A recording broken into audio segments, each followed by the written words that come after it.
Bonjour les amis, aujourd'hui on fait une vidéo sur le sujet de écrire son manifeste. C'est une vidéo un peu improvisée que je réalise suite à un atelier d'écriture que j'ai organisé dans une association à laquelle j'appartiens, qui s'appelle XMP Consult, qui est une association de consultants indépendants. Et d'ailleurs c'est pour eux que je fais cette vidéo, mais je me suis dit que je pouvais l'élargir à un cercle plus large. Voilà. Donc dans cette vidéo, on voit c'est pourquoi écrire un manifeste. Deuxièmement, c'est quoi un manifeste et qu'est-ce que ça n'est pas également. Et troisièmement, je vous propose un plan que je dois à quelqu'un d'autre. D'ailleurs, je n'ai pas inventé. J'ai trouvé ça dans une autre chaîne YouTube qui s'appelle l'art de la rhétorique, je crois, de Victor Ferry, où il a une vidéo sur écrire un manifeste et que vous pourrez aller voir si vous le souhaitez. Et dans la dernière partie, petit cadeau bonus, je vous donne une proposition de méthode pour écrire ce manifeste. Voilà. Alors, commençons tout de suite par pourquoi écrire un manifeste. Un manifeste, eh bien, c'est pour manifester. C'est pour manifester votre présence au monde. C'est pour faire savoir au monde qui vous êtes et qu'est-ce que vous faites dans ce monde. Alors, ça peut sembler un peu prétentieux, mais tout dépend ce qu'on met dans le monde. C'est pour manifester à notre monde, à votre monde, à ceux qui vous entourent, peut-être simplement. On n'est pas obligé de toucher les 7 milliards d'êtres humains qui peuplent la Terre. Donc, manifestez autour de vous quelle est la raison d'être profonde, finalement, de votre activité, de votre mission. On se met là plutôt je me place là plutôt dans une perspective professionnelle, mais ça peut aller au-delà de ça, sur une cause, une association que vous défendez, voilà, comme vous le souhaitez. Alors, voilà ce que c'est qu'un manifeste. Et il y a un deuxième pourquoi, il y a un deuxième bénéfice, je trouve. En tout cas, moi, je vous parle de ce que j'ai expérimenté en écrivant, dans certaines occasions, des manifestes, pour moi-même, pour des groupes. La deuxième, c'est de se révéler à soi-même. Au fond, c'est d'utiliser le monde comme un miroir pour aller un peu plus loin sur ce qu'il fait, sur qu'est-ce que je fais, pourquoi je le fais, etc. Cette chose étant entendue, qu'est-ce que c'est qu'un manifeste? Alors un manifeste, c'est quelque chose qui, en effet, décrit, c'est plutôt de l'ordre de la description plutôt que de l'explication. Si vous avez lu mes newsletters, vous avez vu que j'en ai fait une qui s'appelle Je hais les parce que. Je trouve qu'il y a beaucoup trop d'explications dans ce monde, bien qu'elles soient utiles. Donc plutôt de la description, de montrer, et surtout, il y a quelque chose du côté de l'engagement. Dans un manifeste, quand vous l'envoyez, c'est que vous avez quelque chose à demander à quelqu'un. Quelque chose pour qu'il vous aide, pour qu'il vous soutienne, pour qu'il soit avec vous, pour qu'il fasse un pas dans votre direction. Et il s'agit donc de mettre un peu d'émotionnel. Il faut que vraiment ça prenne les gens par les tripes. C'est aussi la différence entre convaincre, l'explication convainc, vous savez, vous dites ouais, c'est vrai, et persuader, ça emmène, ça embarque. C'est ça qu'on cherche à faire avec un manifeste. Qu'est-ce que ça n'est pas du coup? Eh bien, ça n'est pas un catalogue de vos talents, ça n'est pas un curriculum vitae, ça n'est pas une liste de vos expériences, ça n'est pas quelque chose qui démontrerait combien vous êtes magnifique et beau, même si vous êtes magnifique et beau. C'est quelque chose qui montre la voie dans laquelle vous êtes engagé et qui ne cherche pas forcément à vous valoriser, vous. En tout cas, c'est indirect. Si ça doit vous valoriser, alors c'est que vous avez atteint votre but d'écrire ce manifeste et d'être persuasif. Troisième partie, je vous propose donc un plan pour ce manifeste que je tire, comme je l'ai dit, d'une vidéo de Victor Ferry. C'est un plan en quatre parties et on peut en ajouter une cinquième si jamais on l'envoie à quelqu'un. La première partie, c'est de quoi on parle. C'est quoi le problème, au fond? C'est de décrire la raison qui fait que, eh bien, vous faites ce que vous faites. Et ça veut dire que vous problématisez la situation. Par exemple, ça pourrait être, si on imagine quelqu'un de très engagé dans une ONG, vaincre la faim dans le monde, ça pourrait être... voyez, je vous donne des sujets un peu grands, un peu vastes, et même si votre sujet a l'air plus technique, plus modeste, plus restreint, ça n'est pas important, il y a quelque chose derrière auquel vous travaillez. Si par exemple vous organisez des événements. Le problème, c'est faire se rencontrer les gens, on va dire, ou en tout cas, c'est créer du lien. Et créer du lien, encore, c'est une solution. Mais quel problème ça résout? Qu'est-ce qui se passerait si ça n'était pas là, si on ne faisait rien? Hein, si vous pouvez donner des chiffres, c'est quelques chiffres, c'est toujours plus convaincant. Si vous dites vous occupez par exemple des violences, vous pouvez donner le chiffre, en tout cas ce qui est un peu mon sujet, n'est-ce pas? Et je me dis que si j'écris ce manifeste, il va falloir que j'aille chercher quelques chiffres sur le nombre de violences, je ne sais pas, peut-être en entreprise par exemple, ou dans les organisations. Les burn-out, je ne sais pas sur quoi je vais m'appuyer, mais donner quelques chiffres. Le problème, il faut qu'à la fin du premier paragraphe, le lecteur sache qu'il faut faire quelque chose, qu'on ne peut pas rester sans rien faire sur ce sujet. Le deuxième paragraphe, c'est les obstacles. Pourquoi les obstacles et les ennemis, on va dire. C'est-à-dire que, qu'est-ce qui fait obstacle à ce que le problème soit résolu? Voir qu'est-ce qui va faire que ce problème va s'aggraver si on ne fait rien, si personne ne fait rien.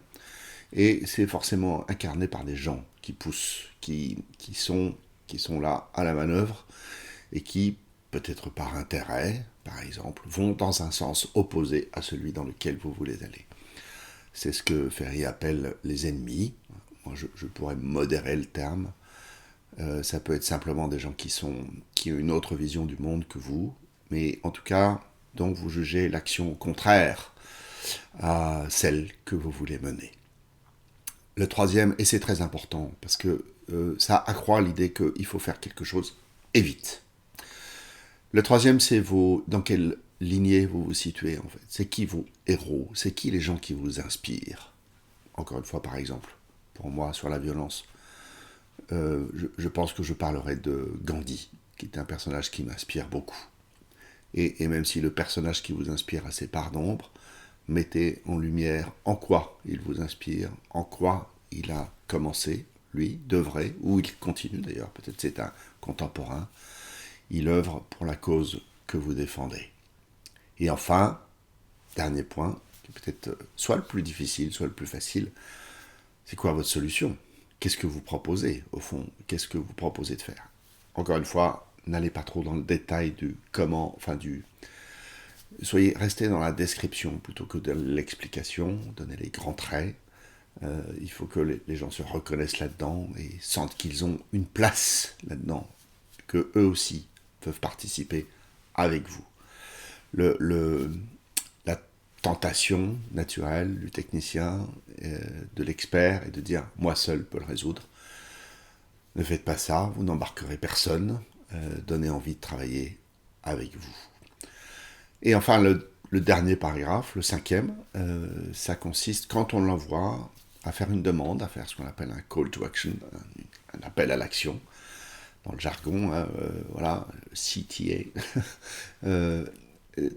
Ayez quelque chose à demander aux gens, parce que sinon vous allez les laisser dans un état de ah ouais, il a raison, et ils vont oublier ça dans 5 minutes. Donc donnez-leur l'occasion de faire un premier pas, un petit geste, de s'engager un peu à vos côtés, de faire quelque chose pour vous.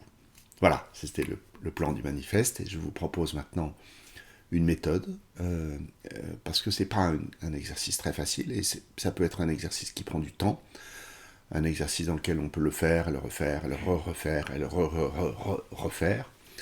Donc n'ayez pas peur de vous engager dans quelque chose à long terme. Ça ne veut pas dire que le résultat ne sera que au bout du tunnel, mais c'est un vrai processus que d'écrire un manifeste. Je vous propose de faire une première version fictive, de fiction de ce manifeste, de vous placer dans, on va dire après votre mort, tout simplement. Donc, je sais pas, 100 ans, tranquille, soyez tranquille, et de vous placer dans la peau de quelqu'un qui ferait votre biographie, pas une biographie objective, hein, ce qu'on peut appeler une hagiographie, quelque chose de très embelli, et dans laquelle ce quelqu'un va, parlant de vous à la troisième personne, va expliquer combien sa présence sur Terre aura été déterminante et importante, et combien vous avez fait des choses magnifiques. Évidemment là, on est dans quelque chose d'imaginaire, il s'agit d'exagérer, il s'agit de laisser aller votre imagination au fait que vous pourriez être quelque chose comme un héros ou une héroïne des temps modernes.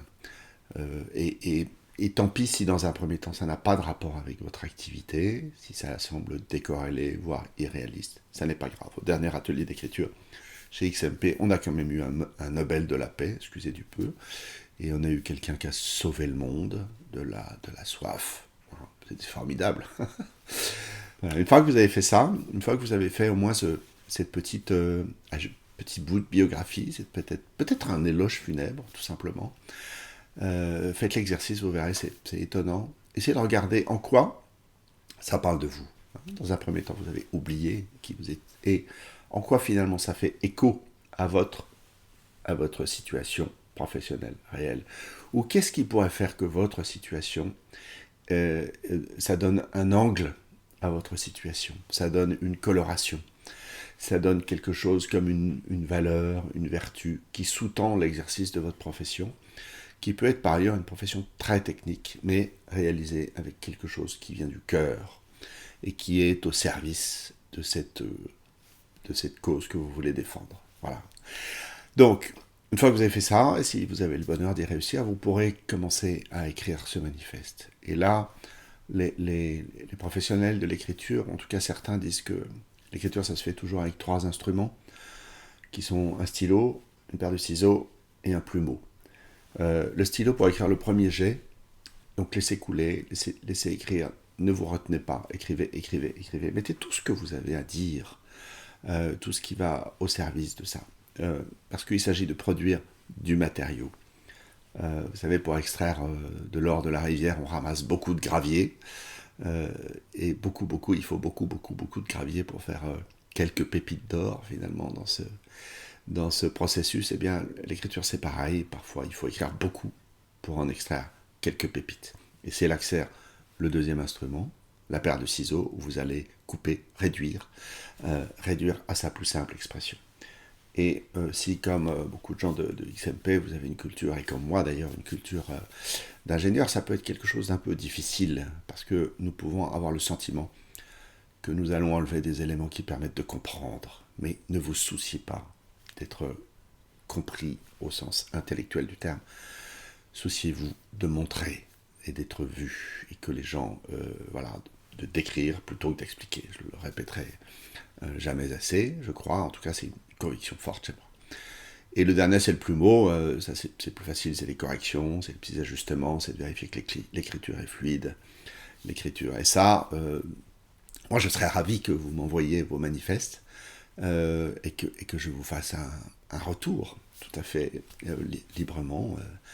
Donc n'hésitez pas à soit les poster ci-dessous, là, ou un lien vers ce manifeste, si vous en avez un, soit à me les envoyer en message privé, si vous ne voulez pas vous exposer au monde, j'en serais ravi. Voilà, donc c'était écrire son manifeste, se manifester au monde, donner au monde la chance de vous connaître, et quelque prétentieux que ça puisse paraître. À quoi bon, n'est-ce pas, faire tout ce qu'on fait si ça n'est pas pour exister un petit peu. Et je ne parle pas d'égotisme, ou je ne parle pas de se vanter. Je parle de donner un sens à sa vie, et à sa vie professionnelle en particulier. Merci, à bientôt.